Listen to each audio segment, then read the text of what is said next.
Futures and options on futures trading involve substantial risk and is not a suitable investment for all types of investors. Past results are not necessarily indicative of future results. When I use the word I in this video, it refers to what I teach in my charting course or what I author in my twice daily oral and written updates. Prices shown on charts and quote boards are in real time and take into account all known activity up to this point in time.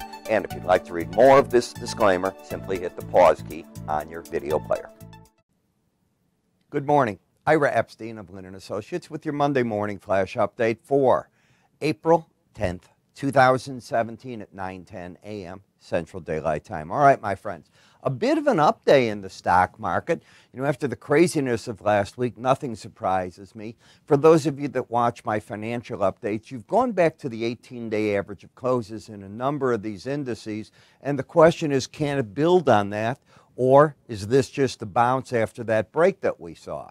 In the metal markets, this was an attempt to break the gold down, and should the gold finish better today, be careful here. That could have been the last of the breaks, and the market might start picking up momentum. Part of the reason is that the U.S. is moving right now a strike group with the U.S. aircraft carrier Carl Vinson off the Korean Peninsula. Safety measure or threat to Kim Jong? Don't know. We also know that Rex Tillerson is going to, our Secretary of State Tillerson, is going to meet with the Russians this week. Don't know how that meeting is going to go.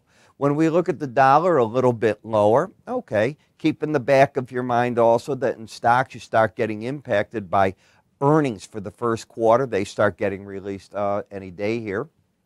In the foreign currency markets, another move, slight one to the upside. Not a lot to say there, unchanged in the Japanese yen.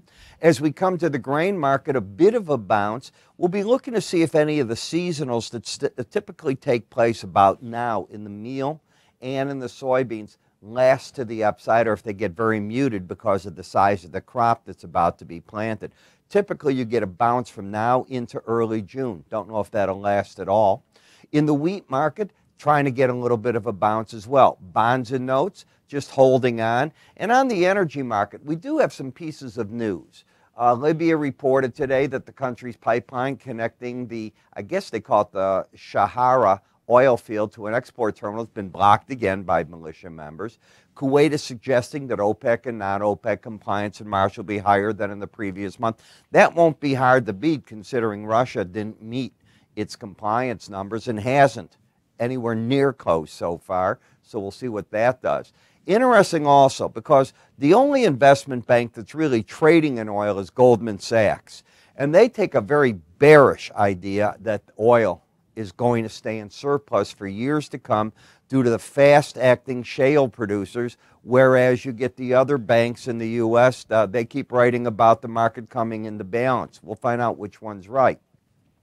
For those of you who get my twice daily updates, you'll notice that the cattle market's up today, and that's because China reported that one of the concessions they're making to the U.S. immediately is the lifting of the end of a ban of beef imports. Now, that went into place with the mad cow disease 13 years ago, so they're about to lift that.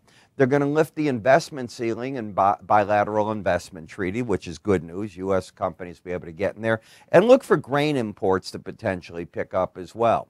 Housing starts in Canada were up 18.4% from February. That's a big number, 18.4%. So that gave that market, it's showing that their economy is still resilient. Now, I want to remind you, consensus. Today is Monday. On Tuesday, consensus releases their bullish bias forecasts. And what they do is they take all the newsletters that submit to them, and there are a number. You'll see them in a minute. And this is how they all look.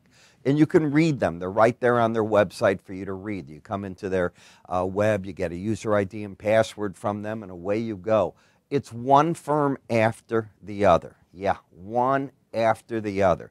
And what they do is they'll list everything according to the gold, the silver, the grains, whatever it is, and then they form their sentiment index. That comes out on Tuesday. They want to give you a 4-week trial to it. Just call us. Go to our website. You'll see a carousel of free offers. You'll see consensus. Sign up for it there. Click here. You normally pay for this. It's a free 4-week trial to them, and why not take advantage and see what they're talking about. I'm Ira Epstein. I'll see you later this afternoon in our other videos. You have a great trading day.